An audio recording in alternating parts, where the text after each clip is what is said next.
One way of doing validation is programmatically. In past episodes, we have looked at ways of implementing custom validations using Jakarta. We can also validate programmatically, and while programmatically we can access constraint violations, their properties and functions, and we can customize exception handling, this will probably not give you a real use case for most cases. We can, however, create some sort of validation profiles to reach two very important goals. One is to be able to select which validations we are going to perform, and the other one is to be able to filter out constraint validations using metadata. So let's look at an example for the first case.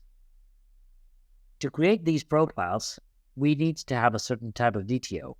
I have created one, which I called account list asserts DTO. And account list asserts DTO has the four fields that you are already used to: post address, street, house number, and postcode. And postcode is annotated 3 times with a size constraint. Size, just like all the other constraints, is repeatable. Let's quickly have a look at some of the constraints provided by Jakarta.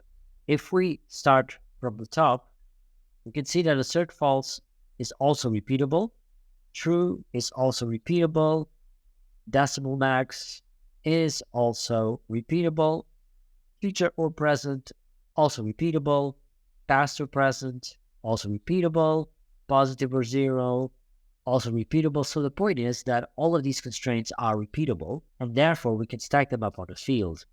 But the key difference here between them, if you haven't already seen, is this groups property. With groups, we can define an array of different interfaces that essentially work as a metadata. This allows us to create custom and selectable validations using only the given groups, essentially giving us the possibility to create our own custom validation profiles.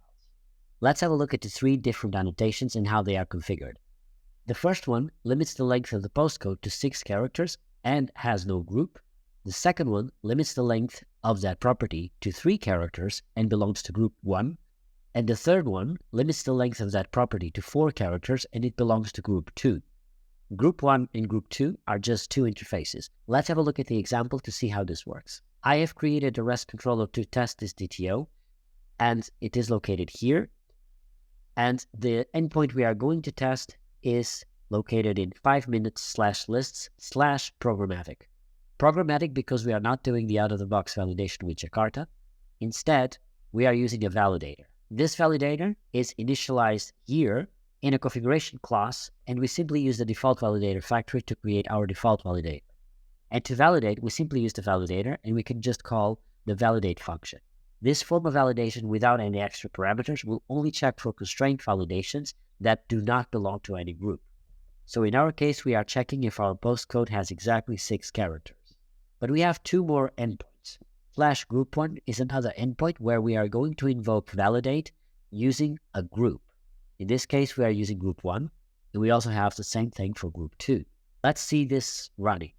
For our first test in our programmatic endpoint, we are checking for an absolute match of 6 characters in our postcode. And that is exactly what it is doing. If it's longer than 6 characters, then we should get an error, and this is what this second test does. And we get a bad request.